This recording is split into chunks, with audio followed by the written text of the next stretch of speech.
A little nicer. Ok. On démarre. Hey friends, j'espère que vous allez bien. Aujourd'hui, on se retrouve pour une vidéo sur les erreurs à ne pas faire quand vous allez voyager en Nord-Amérique. Les petites faux pas, les choses qu'on souhaiterait éviter pour éviter tout malentendu. Bon, il y a la petite à côté qui est en train de jouer et donc vous allez peut-être l'entendre, mais c'est pas grave. L'important c'est qu'on soit là aujourd'hui, qu'on se parle. Je me demande si je peux pas améliorer un peu les lumières. Attendez.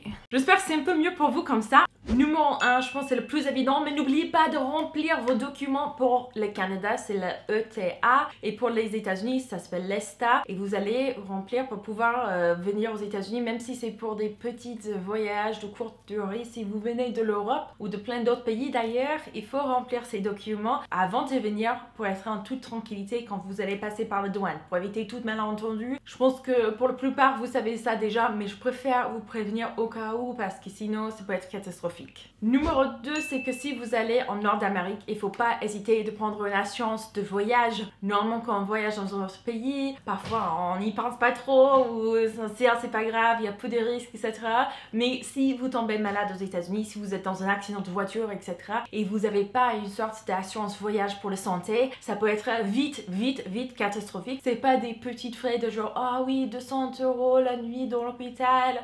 Non, on parle des frais de genre plus de 100 000 $ parfois. Ça peut aller super loin. Donc c'est pas très cher souvent les assurances de voyage si vous regardez, si vous faites des comparatifs un peu. Mais ça en vaut le coup si vous allez voyager aux États-Unis et également au Canada. Parce qu'au Canada, c'est vrai qu'on a le système de santé ici, mais il faut être inscrit, il faut être résident au Canada pour pouvoir qualifier dans la plupart des cas. Encore, c'est super cher si vous n'êtes pas dans le système canadien et je vous recommande très fort d'avoir une petite assurance de voyage. Parfois c'est inclus avec vos cartes crédit, etc. N'hésitez pas à vous renseigner. On espère rien de mal vous arrive. On espère que les voyages vont être tout beaux et tout parfaits. Mais au cas où, il vaut mieux avoir cette petite assurance. Numéro 3, c'est la façon dont beaucoup des personnes se font avoir. Et ça s'applique au Canada et aux États-Unis. C'est de présumer que les taxes, que le TVA, etc. c'est tout inclus dans le prix. Non, souvent le prix affiché, c'est le prix sans taxe parce que selon chaque province, selon chaque état, les prix des taxes et tout ça, ça change. Plutôt que d'avoir changé les étiquettes affichées de partout dans tous les magasins, que ça soit compliqué, vous avez juste le prix de base hors taxe. Donc ça, c'est super important de savoir en avance parce que si vous allez arriver à la caisse et ça coûte 50 $ plus cher que prévu, ça va être très décevant. Ici en Ontario, il me semble que c'est en moyenne 13%, mais c'est super compliqué parce que parfois il y a certaines nourritures qui n'est pas inclus, d'autres articles de nourriture qui sont inclus, etc. Et je comprends rien, mais sachez qu'il y a une forte probabilité que la facture à la fin va être plus chère que ce que vous avez pensé à la base. J'ai une super bonne nouvelle. Est-ce que vous êtes prêts pour améliorer votre niveau d'anglais ou espagnol ou français ou l'allemand ou business English bien sûr? Vous allez pouvoir vachement améliorer votre niveau en juste 3 mois avec Lingoda. C'est un site dont je vous en avais parlé plein de fois. Ça fait déjà 2 ans, plus de 2 ans même que je travaille avec eux. Ils sont vraiment chouettes. Et vous pouvez être remboursé à 100%. C'est trop bien! Ils vont refaire leur challenge sprint qui est super populaire, surtout avec mes abonnés. J'ai eu plein d'abonnés qui l'ont déjà testé et j'ai eu que des retours positifs. En gros, c'est un challenge où si vous assistez vos cours, vous pouvez être remboursé à la fin. Donc si vous faites le super sprint, vous pouvez être remboursé 100%. Le super sprint, vous avez 30 cours par mois pendant 3 mois, donc plus ou moins un cours par jour. Et si vous arrivez à assister tous vos cours, vous êtes remboursé à 100%. C'est aussi simple que ça. Et si vous êtes hyper chargé, vous n'avez pas beaucoup de temps, par contre là, il y a une deuxième option, c'est le sprint. Et avec le challenge sprint, vous avez 15 cours par mois pendant 3 mois et vous allez être remboursé 50% les prix des cours. Alors même si vous n'arrivez pas à assister tous vos cours, les cours sont vachement abordables. Pour les petites classes en groupe, c'est que 10 € par cours. Et sachant que les cours sont avec les professeurs dont votre langue cible, c'est leur langue native, vous allez pouvoir parler avec le professeur, avoir leur retour. Vous allez vraiment pouvoir le pratiquer en vrai avec quelqu'un. C'est une super façon d'améliorer son confiance en soi quand on parle. Et ça pourrait être chouette comme résolution pour la nouvelle année parce que pour 2021, le sprint commence le 15 janvier. Par contre, il faut s'inscrire avant le 28 décembre. Souvenez-vous que les places sont très limitées. C'est toujours un challenge qui plaît à beaucoup de personnes, donc parfois les places se remplissent extrêmement vite. J'ai un code promo bien sûr pour vous juste ici sur l'écran et ça serait également en barre d'infos avec le lien. Numéro 4.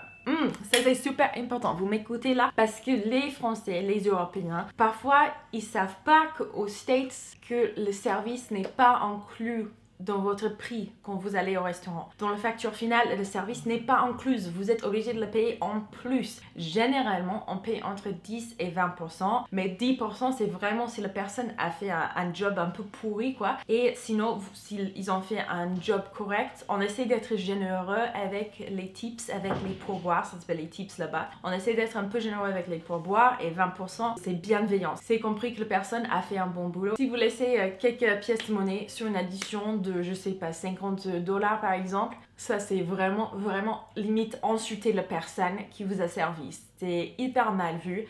Leur salaire dépend énormément de ce que vous allez leur donner. Sinon, dans certains états, ils ne gagnent absolument pas assez pour vivre. C'est pour boire. Si vous n'avez pas les moyens de les payer, il ne faut pas sortir au restaurant. En France, le service est souvent inclus dans l'addition, donc vous n'avez pas besoin de le calculer, l'ajouter en plus, mais vous ne pourrez pas dire à la manager « Ah non, je ne souhaite pas payer le service, non merci ». Vous êtes un peu obligé parce que c'est déjà là. Mais aux States et au Canada, c'est à vous un peu, par votre gentillesse, par votre sentiment par rapport à comment ça s'est passé la soirée, etc., de décider combien vous allez payer. Mais 10% c'est vraiment le strict minimum et ça envoie un message aux serveurs qu'ils ont un peu mal fait, que c'était pas top non plus le service. Et puis 20% c'est ouais, c'était bien, merci beaucoup. Et puis encore, vous avez des gens qui sont encore plus généreux, qui donnent les plus grands pourboires, mais tout dépend, hein. Mais ne pas donner un pourboire ou de donner un pourboire tout petit, c'est insultant. Il y a aussi d'autres moments quand il faut le faire, parfois dans les taxis, parfois quand vous allez vous couper les cheveux, il faut donner à la coiffeuse une bonne tips, etc.